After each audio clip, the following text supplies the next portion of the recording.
Bismillahirrahmanirrahim. Alhamdulillahirabbil alamin.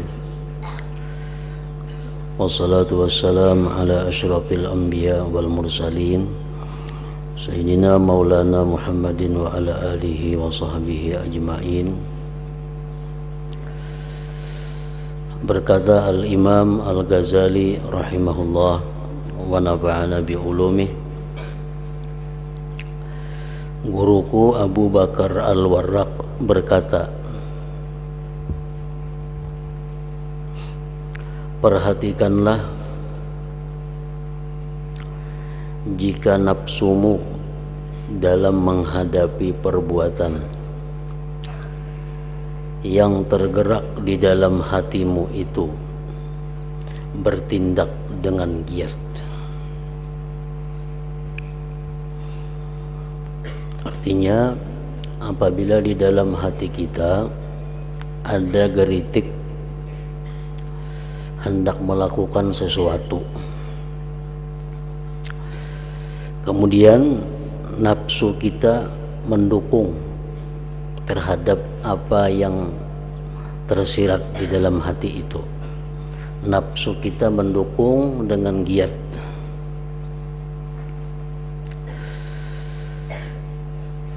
tidak merasa takut salah, terburu-buru, artinya balakas-lakas, tidak mau pelan-pelan, merasa aman, tidak merasa khawatir, buta terhadap akibatnya, tanpa ada kewaspadaan sama sekali, maka khatar tersebut, maka geritik hati itu adalah dari syaitan datang.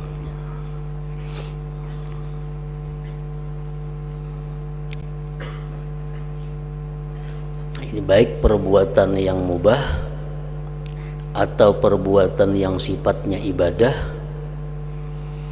apabila didukung oleh nafsu kita dan rasa ingin bersegera melakukannya tanpa khawatir salah, merasa aman daripada cacat, cedera, dan tidak mengetahui akibatnya apa, nah maka geritik hati itu datangnya dari syaitan, dan itu hendaknya tidak perlu dituruti, kada usah dikabulkan. Kalau Anda mendapati nafsu Anda sebaliknya dari yang tersebut di atas, yakni diliputi rasa takut, artinya tidak bisa giat, dalam hati kita timbul geritik hati, tersirat dalam hati hendak melakukan sesuatu, tapi nafsu kita kadang mendukung, lamban, tidak tergesak-gesak, khawatir, tidak merasa aman, waspada terhadap akibat, dan tidak buta, maka ketahuilah bahwa khatar itu, geritik hati itu dari Allah atau dari malaikat mulhim. Nah, jadi lawanannya yang pertama tadi, dalam hati kita hendak melakukan sesuatu ibadah, tapi kita rasa berat, kada bersemangat, ada merasa takut kalau ibadah ini kurang pas, kurang baik. Nah, akibatnya kaina hanya susah payah. Nah, maka geritik hati itu yang menyuruh beribadat tadi itu dari Allah atau dari malaikat mulhim. Seakan-akan giat itu rasa inting pada manusia ketika hendak berbuat, tanpa kewaspadaan dan mengingat ganjaran yang menggiatkannya dalam berbuat.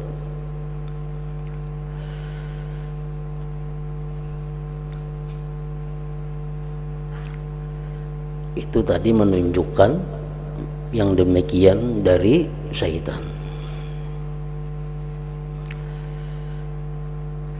Karena syaitan sudah kita ketahui mau menggoda kita dengan perbuatan jahat, dan mau juga syaitan mengajak kita berbuat baik. Tapi tujuan syaitan mengajak kita berbuat baik itu agar kita jatuh di dalam dosa akhirnya, atau setidak-tidaknya ibadah kita itu tidak mendapatkan pahala atau hasil yang baik.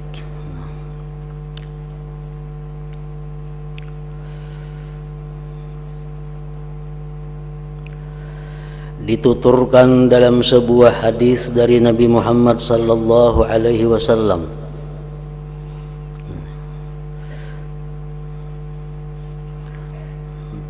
perlahan-lahan itu terpuji, taliung nih, perlahan-lahan itu terpuji. Dalam hati kita ada geritik hati hendak melakukan satu perbuatan, lalu kita perlahan, artinya kada langsung kita pikirkan. Dalam hati kita hendak bersedekah, dalam hati kita hendak memberi makan orang, dalam hati kita hendak membaca Quran timbul, dalam hati kita hendak nukar apa, kada langsung kita turuti, kita perlahan. Nah, kita pikirkan akibatnya apa, kita pikirkan segala sesuatunya. Perlahan-perlahan itu terpuji. Kecuali pada tempat-tempat tertentu yang bisa dihitung, dituturkan dalam sebuah hadis dari Nabi Muhammad sallallahu alaihi wasallam, al-ajalatu minasyaitan illa bi khamsati mawadhi'a, tazwijil bikri idza adrakat, wa qada'id daini idza wajaba, wa tajhizil mayyiti idza mata, wa kirad dhaifi idza nazala, wa taubati minaz dzambi idza adnaba. Artinya tergesa-gesa itu kada berpikir nang apa nang tegeritik dalam hati langsung diperbuat. Nah, itu dari syaitan. Kecuali dalam 5 tempat.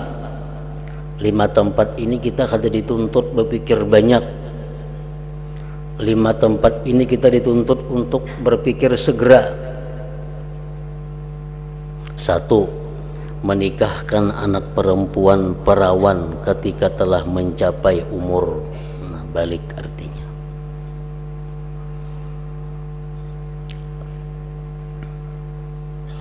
Menikahkan anak perempuan perawan ketika telah mencapai umur. Ada yang datang, ada yang melamar. Nah, kita cukup di situ menilai kayak apa agamanya, kayak apa keturunannya. Nah, itu yang nomor 1.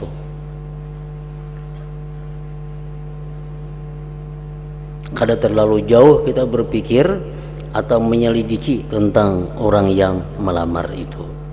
Cukup kita selidiki agamanya dan keturunannya.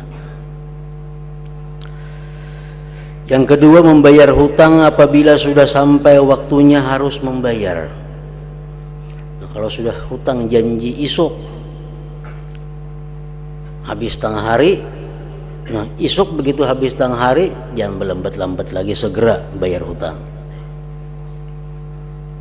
3. Menyelenggarakan jenazah kalau memang sudah nyata-nyata mati. Orang sakit, orang garing, begitu sudah mati dan positif mati, nah segeralah melaksanakannya. Jangan perlahan-lahan. Yang keempat, menyuguhkan tamu jika memang benar-benar menjadi tamu. Kalau sudah tamu itu ada pada kita, kita disuruh bersegera menjamunya, kirad dhaif. Jangan berpikir macam-macam, napa yang ada disuruh. Nah,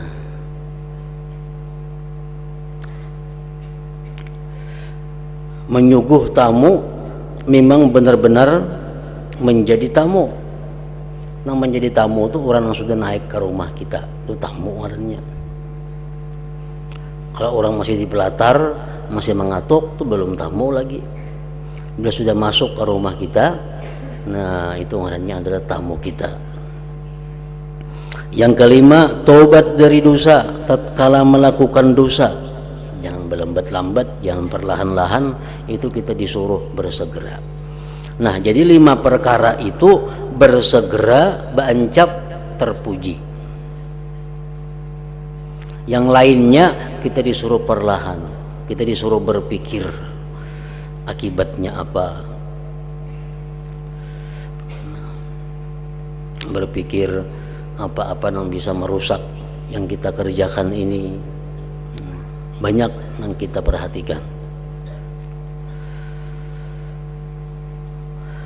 Takut itu boleh jadi ada hubungannya dengan perkara yang dapat menyempurnakan amal dan penunaiannya sebagaimana mestinya. Misal geritik hati timbul menyuruh kita untuk melakukan ibadah tertentu. Jangan tergesa-gesa. Kita mesti berpikir perlahan, dan kita mesti ada takut. Kalau ibadah nang timbul dalam hati menyuruh ini, kita belum tahu cara-cara melakukannya. Kita belum tahu cara bagaimana nang pas ibadah itu. Nah, ada takut. Atau boleh jadi ada sangkut pautnya dengan penerimaan Allah. Aku beribadah nang kayak ini nah. Sedangkan aku belum tahu lagi macam apa caranya yang sebenarnya, macam apa adabnya, macam apa syaratnya, rukunnya. Barangkali kita diterima Allah kalau aku kada tahu langsung melaksanakan ibadah itu. Nah, ada perasaan takut. Kewaspadaan terhadap akibat, yaitu orang yang mempunyai khatar itu mawas diri dan meyakini bahwa amal yang hendak diperbuat itu benar dan baik.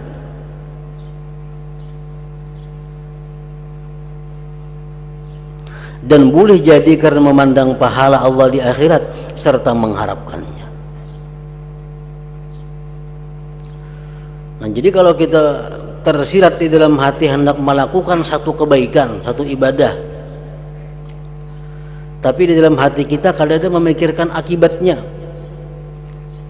untuk mencari pahala, mencari keridhaan Allah. Nah, berarti geritik hati tadi itu adalah dari syaitan.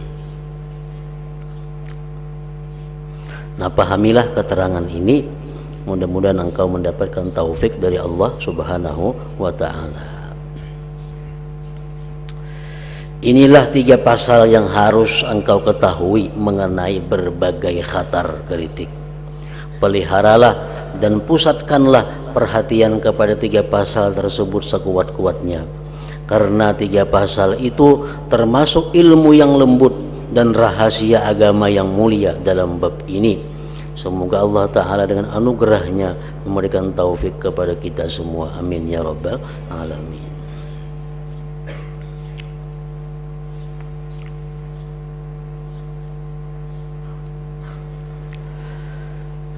Adapun pasal yang menerangkan tipu daya dan bujukan syaitan, maka berlakunya dan contohnya adalah tipuan dari syaitan terhadap anak keturunan Adam dalam masa taat itu ada 7 cara. Nah, jadi syaitan menggoda kita, mewaswisi kita dengan 7 perkara agar kita menjadi orang yang durjana, orang yang jahat di sisi Allah. Pertama, bujukan syaitan. Syaitan mencegah anak keturunan Adam dari berbuat taat.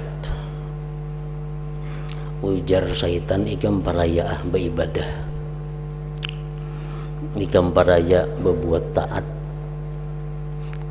karena sudah ada takdir Tuhan. Kayak apa kah ikam taatnya? Amun ikam takdir ke neraka, tetap ikam mati ke neraka. Kayak apa kah ikam berbuat maksiat, kada sembahyang, kada puasa, kada napa, amun ikam takdir ke surga, ikam pas surga aja mati. Jadi paraya taat. Nah, ampun syaitan itu bujur, cuma tujuannya salah. Kalimatu haqqin urida biha batilun. Kalimatnya bujur, tapi syaitan menghendaki kesalahan.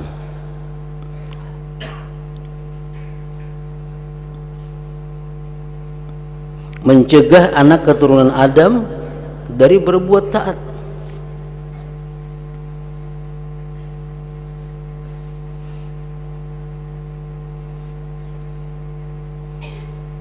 Contoh banyak orang nang mati-matian beribadah, orang nang mati-matian berjihad fisabilillah, cuma karena takdirnya sudah ke neraka mati, ujung-ujungnya dia su'ul khatimah. Banyak orang nang kafir balawasan, tapi karena takdirnya orang ini beruntung, begitu hendak mati ia tobat dan husnul khatimah. Jadi kamu ada perlu beribadah, jadi syaitan ada perlu beribadah, sudah ada takdir. Nah, bila kita menghadapi bujukan yang macam itu, kita memerlukan ilmu. Memerlukan ilmu untuk menahan bujukan itu. Kenapa? Karena kalau kita kada punya ilmu, kita akan menuruti itu. Dan itu bujur. Ampun syaitan itu bujur, tapi inya tujuannya supaya kita kada beribadah. Tujuannya yang salah. Nah, bila kita dibisiki syaitan yang macam itu, kita mesti menjawab di dalam hati kita bahwa perkara aku mati ke neraka ke surga itu aku kada tahu.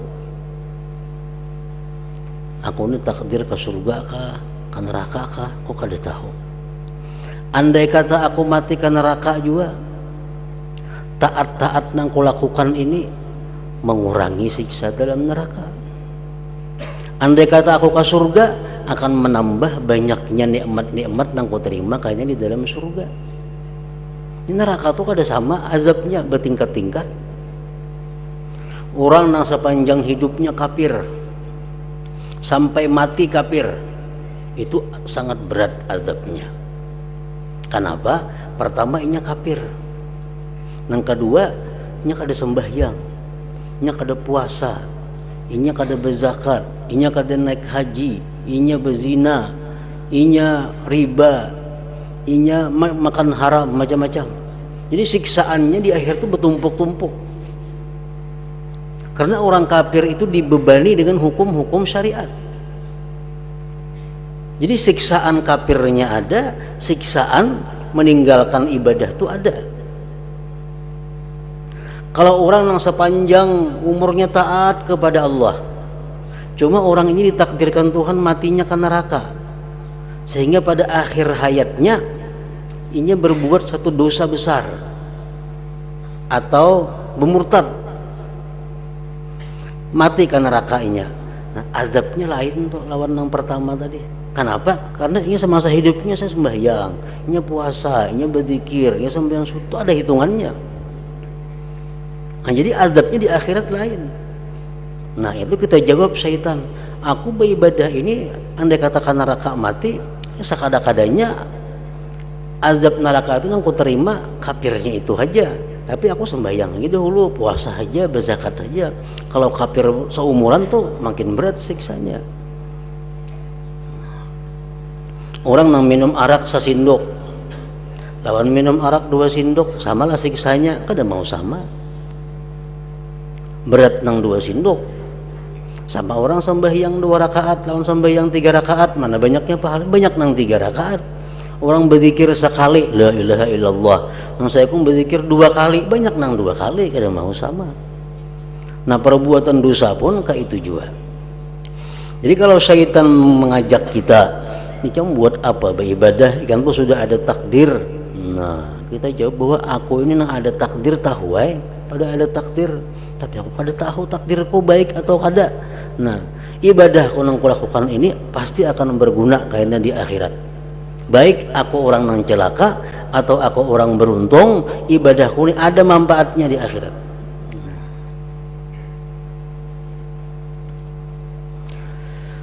Jadi pertama, syaitan mencegah anak keturunan Adam dari berbuat taat.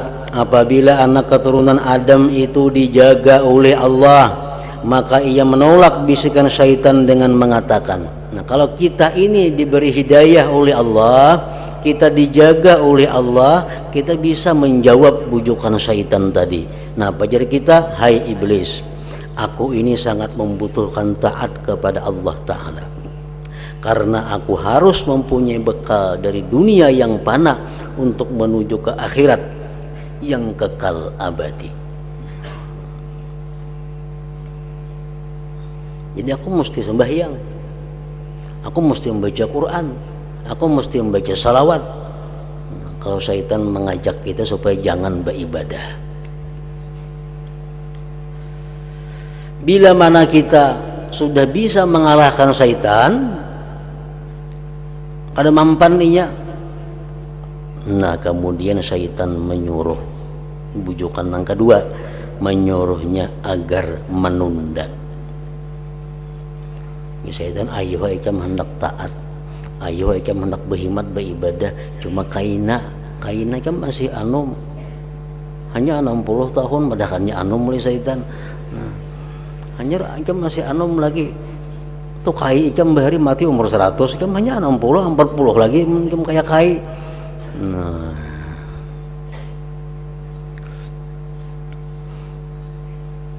jika ia dijaga Allah, jika kita ini dipelihara Allah, maka ia bisa menolak dengan mengatakan, syaitan, iblis, batas umurku tidaklah berada dalam kekuasaanku. Umurku kada tahu.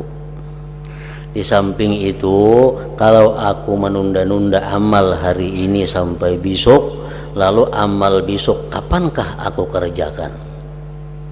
Amun ini ku tunda karena sampai hari isuk. Isuk pang apa nangku gawi? Amalan hari isuk mana? Nah, karena setiap hari pasti ada amal yang harus aku kerjakan. Nah, bila kita macam itu, syaitan ini kalah. Lalu syaitan tadi pulang nang ketiga, menyuruhnya untuk segera beramal. Munikam ke syaitan hendak beramal, lah kasih. Syaitan membisikkan, baiklah, cepat-cepatlah beramal agar segera selesai dan dapat mengerjakan amal yang lain. Kalau ikam kada hendak menunda-nunda ibadah, lah kasih ke syaitan, kan ikam bisa kada sawat lagi esok. Disuruhnya kita terburu-buru, lalu kita berudu belakas-lakas, akhirnya ada nang kada tabasuh, ada nang kada tasapu, sembahyang akhirnya belakas-lakas, tinggal tumak ninahnya, membaca Quran belakas-lakas hingga kada jelas buku ruasnya. Kenapa syaitan menyuruh begasak?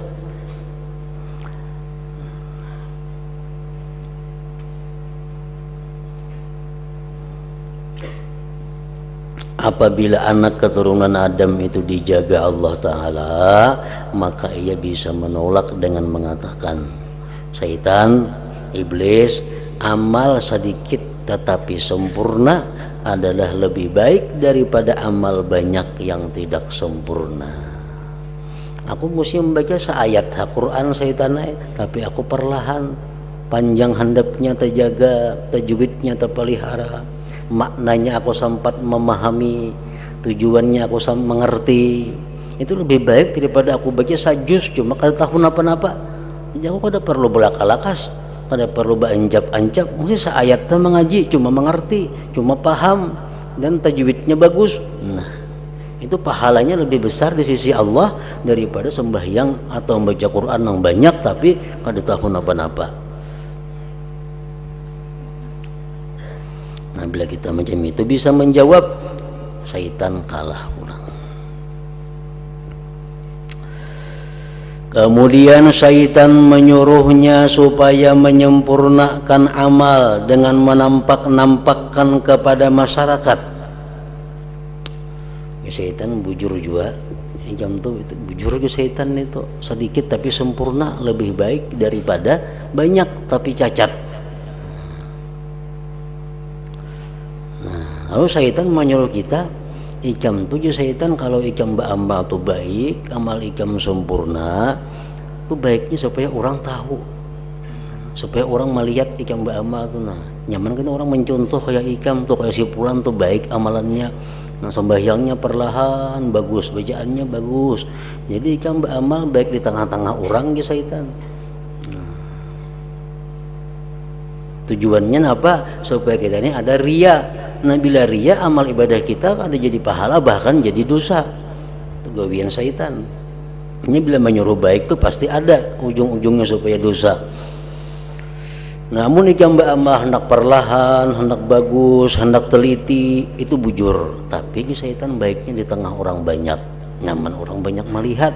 Nah, pada ikam tu baik, sembahyangnya rapi, sembahyangnya nyaman, mereka mencontoh kayak meniru. Nah, jika ia dijaga oleh Allah Ta'ala, amun kita dipelihara Tuhan, maka ia menolak dengan mengatakan, apa perlunya aku beramal dengan menampak-nampakkan kepada masyarakat? Nah, pagarang gunanya aku menampakkan ke masyarakat wahai syaitan beramal? Bukankah sudah cukup bagiku bila dilihat oleh Allah Ta'ala? Yang penting Tuhan melihat, karena Tuhan yang membalas, Tuhan yang memberi pahala. Buat apa aku ke masyarakat betampai-tampai beramal itu? Lalu syaitan ingin menjerumuskan orang itu ke dalam ujub. Ria kada mampan sudah. Ujub pulang. Mengagumi amal sendiri. Syaitan berbisik di dalam hati kita, betapa agung engkau. Bah, ikam ni bujur-bujur manusia yang luar biasa ya syaitan. Ikam ni manusia hebat. Betapa waspada engkau dan betapa mulia engkau. Ini kamu bujur-bujur top ngarannya sudah. Bila kita maihakan, nah ujub ngarannya gugur amal kita itu. Jika si kita ini dijaga Allah, ia akan menolak dengan mengatakan, hai syaitan atau iblis, aku mampu beramal baik ini adalah memperoleh anugerah Allah. Aku ini baik beramal, aku ini bisa macam ini beramal. Itu bukan daripada kemampuanku, bukan daripada kehebatanku, tapi itu anugerah Allah. Aku tidak bisa apa-apa. Aku hanyalah merupakan lalu lintas takdir Allah. Allah lah yang memberikan anugerah istimewa kepadaku dengan pertolongannya. Dan Allah pula yang menjadikan amalku bernilai dengan anugerahnya. Seandainya tidak ada anugerah Allah, apalah harganya amal ini dibandingkan dengan nikmat Allah yang diberikan kepadaku dan dijajarkan dengan maksiatku kepada Allah. Itu jawaban syaitan nang ada tagaritik di hati kita nih. Berarti aku ini termasuk hebat, termasuk untung kau mengamalkan ini orang kadang sanggupnya enggak ini. Nah, itu bisikan syaitan sebenarnya dalam hati kita agar kita ujub dengan diri kita. Jadi bila kita jawab, wahai syaitan, aku ini dapat anugerah Allah, bukan dari aku yang bisa macam ini. Nah, syaitan kalah lagi. Kemudian syaitan datang lagi dengan cara keenam, yang merupakan tipu daya paling besar dan hanya saja diketahui oleh orang yang benar-benar waspada, yaitu syaitan berbisik. Anjar syaitan dalam hati kita, rajinlah engkau beribadah di saat tidak diketahui orang lain, maka Allah Ta'ala bakal menampakkan dirimu di lain waktu. Ya syaitan ikam tu bujur, Beribadah tuh baik bersembunyi-sembunyi aja. Waktu orang kadadaan banyaki ikam beribadah, waktu orang sunyi ikam banyaki beribadah. Karena satu saat Allah akan menampakkan karamatmu di tengah-tengah manusia.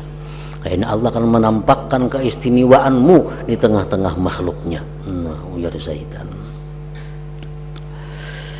Syaitan membisikkan demikian adalah untuk menipu setiap orang yang beramal. Dan maksudnya supaya amal itu sedikit bercampur dengan riya. Riya juga ngaranna. Beribadah tapi mengharapkan keistimewaan di tengah-tengah manusia. Beribadah mengharapkan terhormat di tengah-tengah manusia. Itu riya. Jadi syaitan ikamnya sudah bujur, ikam sudah baik, riya sudah kada lagi, ujub sudah kada lagi. Jadi ikam beribadah aja berhimmat. Karena satu saat Allah akan memberikan engkau keistimewaan, kemuliaan. Nah, bila itu geritik menjadikan kita tambah semangat beribadah, berarti kita jatuh dalam rayuan syaitan. Bila bisikan itu menambah kita giat melakukan taat, berarti kita gugur dalam pelukan syaitan. Kalau orang itu kita tadi dijaga oleh Allah, maka ia bisa menolak dengan mengatakan, wahai makhluk terkutuk iblis syaitan, sampai saat ini engkau selalu datang untuk merusak amalku, dan sekarang engkau datang lagi pura-pura mau membaguskan amalku, padahal sebenarnya hendak merusak. Aku hanyalah hamba Allah dan dialah Tuhanku. Jika dia berkehendak bisa saja menampakkan diriku. Sebaliknya dia pun kuasa menyembunyikan. Kalau dia berkehendak bisa saja menjadikanku sebagai orang yang berharga. Tetapi dia juga kuasa menjadikanku sebagai orang yang hina. Itu semua terserah kepada Allah. Aku tidak peduli apakah akan ditampakkan kepada masyarakat ataukah tidak. Masyarakat tidak akan dapat berbuat apa-apa. Nah, wahai syaitan, aku ini kada perlu kayak itu. Masalah aku ini kayaknya jadi orang mulia di tengah masyarakat itu urusan Tuhan. Tuhan bisa memuliakan aku di tengah-tengah masyarakat. Tapi Tuhan bisa juga menghinakan aku di tengah-tengah masyarakat. Itu urusan Tuhan. Aku beribadah bukan itu tujuanku. Aku beribadah sebagaimana aku ini hamba Allah. Perkara aku dimuliakannya atau kada itu urusan Allah, bukan urusanku. Nah, kayak itu kita menjawabnya. Kemudian syaitan kembali datang. Tetap datang syaitan ini kepada orang itu dengan cara yang ketujuh. Dia berbisik, sesungguhnya engkau tidak perlu melakukan amal semacam ini. Karena kalau memang engkau ditakdirkan menjadi orang yang beruntung, maka tidak beramal pun tidak apa-apa. Dan jika engkau ditakdirkan menjadi orang yang celaka, maka amalmu tidak ada gunanya. Nah, yang pertama tadi. Apabila orang itu dijaga oleh Allah, ia akan menolak dengan mengatakan, aku hanyalah hamba. Hamba wajib melaksanakan perintah karena sifat perhambaannya. Tuhan lebih mengetahui dengan sifat ketuhanannya. Dia berwenang mengenakan hukum apa yang dia kehendaki. Dia bisa berbuat apa saja yang dia kehendaki. Di samping itu, amal tetap bermanfaat bagiku bagaimanapun keadaanku. Sebab kalau aku orang yang beruntung, maka aku membutuhkan amal agar ganjaranku bertambah banyak. Dan jika aku orang yang celaka, aku pun membutuhkan amal supaya aku tidak mencela diriku. Selain itu, Allah tidak bakal menyiksaku atas ketaatanku kepadanya dalam keadaan bagaimanapun, dan amal itu tidak akan merugikanku. Dalam pada itu, seandainya aku dimasukkan ke neraka dalam keadaan taat, itu lebih aku senangi daripada aku dimasukkan ke neraka lantaran maksiat.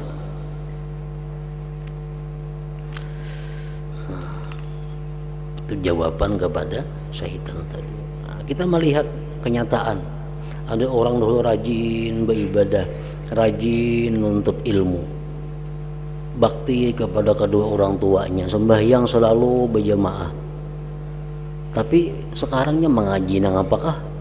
Sembahyang kada lagi, ka Jumat kada lagi, lawan kuitan durhaka, dulu bakti lawan kuitan. Nah, ini karena godaan bujukan syaitan manusia ini. Entah bujukan nomor berapa nang kana, mungkin nang ke-7. Mungkin apa ba amal. Mun sudah takdir Tuhan baik kan pasti baik tina. Nah itu. Sedangkan janji Allah pasti terwujud dan firman-Nya tentu benar. Allah telah menjanjikan ganjaran kepada orang-orang yang taat. Jadi barang siapa menghadap Allah Ta'ala dalam keadaan beriman dan membawa ketaatan, niscaya tidak akan masuk neraka dan pasti masuk surga. Bukan karena ia berhak masuk surga lantaran amalnya, melainkan sebab janji Allah yang benar. Sehubungan dengan keterangan ini, Allah Ta'ala telah mengabarkan tentang orang-orang yang beruntung ketika mereka berkata sesudah mereka masuk surga, Alhamdulillahilladzi sadaqana wa'dah. Artinya segala puji bagi Allah yang telah memenuhi janjinya kepada kami. Nah karena itu waspadalah Anda, sebab urusan ibadah adalah sebagaimana Anda lihat dan Anda dengar sendiri. Selain urusan ibadah dapat pula Anda samakan, baik berupa keadaan-keadaan hati maupun perbuatan-perbuatan lahiriah. Selalulah memohon pertolongan kepada Allah Ta'ala dan mohonlah perlindungan kepadanya. Karena semua urusan berada dalam kekuasaannya dan dialah yang memberikan pertolongan. Tiada daya menyingkir dari maksiat dan tiada kekuatan mengerjakan ibadat jika tidak ada pertolongan Allah yang maha tinggi lagi maha agung. Nah kemudian yang keempat, rintangan keempat, gangguan nafsu. Jadi kalau kita beribadah kepada Allah, hendak menjadi orang nang abidun, nang ahli ibadat, orang nang istiqamah, orang nang ada punya waktu-waktu khusus beribadah. Misalnya ini sudah membagi waktunya, ini jam sekian beribadah, jam sekian ini berusaha, jam sekian ini istirahat, jam sekian ini beribadah lagi. Nah, waktu sudah dibaginya.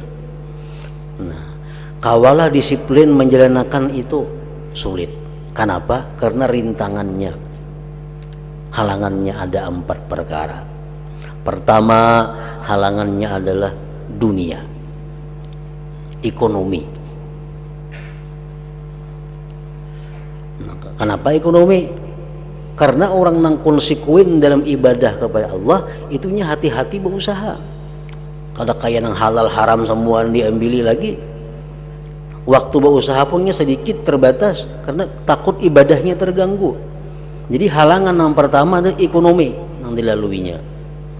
Imam Ghazali mengatakan untuk mengatasi itu satu jalan yaitu zuhud fid dunia. Zuhud fid dunia. Halangan yang kedua masyarakat, lingkungan. Kita akan sulit disiplin menjalankan ibadah dengan aturan-aturan yang kita buat itu kalau kita masih hidup di tengah-tengah masyarakat yang sering kali mengganggu atau menyibukkan kita. Kalau kita sudah terganggu dengan masyarakat, terganggu dengan lingkungan untuk disiplin dalam ibadah, jalannya hanya satu, uzlah atau khalwat, menjauhkan diri dari masyarakat. Nah, yang ketiga halangannya apalagi syaitan. Syaitan macam-macam memberikan masukan-masukan, memberikan saran-saran kepada kita dan mengganggu ibadah kita. Bagaimana mengatasi syaitan ini? Bagaimana supaya bisa mengalahkan syaitan? hanya ada satu jalan, minta pertolongan kepada Allah Subhanahu wa ta'ala dengan sebenar-benar minta pertolongan kepada Allah. Nah, kayaknya bila Allah sudah menolong kita, Allah akan mengajari kita cara-cara menolak syaitan seperti yang tadi. Nah, akhirnya yang keempat, yang terakhir, halangan kita untuk bisa disiplin beribadah adalah gangguan hawa nafsu. Nah, jadi yang keempat adalah gangguan nafsu. Bagaimana caranya mengatasi gangguan nafsu ini? Karena kalau kita kada bisa mengatasi, kita kada akan bisa disiplin dalam melaksanakan ibadah kepada Allah Subhanahu wa ta'ala.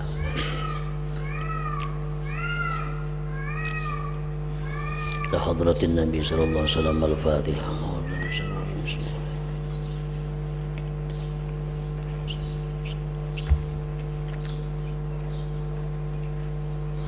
Bismillahirrahmanirrahim. Alhamdulillah rabbil alamin. Allahumma salli wa sallim wa barik ala sayyidina Muhammad wa alihi wa sahbihi ajma'in. Allahumma ighfir lana ma akhta'na wa ma ta'ammadna wa ma asrarna wa ma alanna wa ma asrafna wa ma anta alam bihi minna. Antal muqaddim wa antal muakhir, la ilaha illa anta. Allahumma anfa'na bima 'allamtana wa 'allimna ma yanfa'una wa zidna fahman wa ilman wa amalan wa hudan wa tawfiqan bi rahmatika ya arhamar rahimin. Sallallahu alaihi wasallam Muhammad wa alihi wa sallam.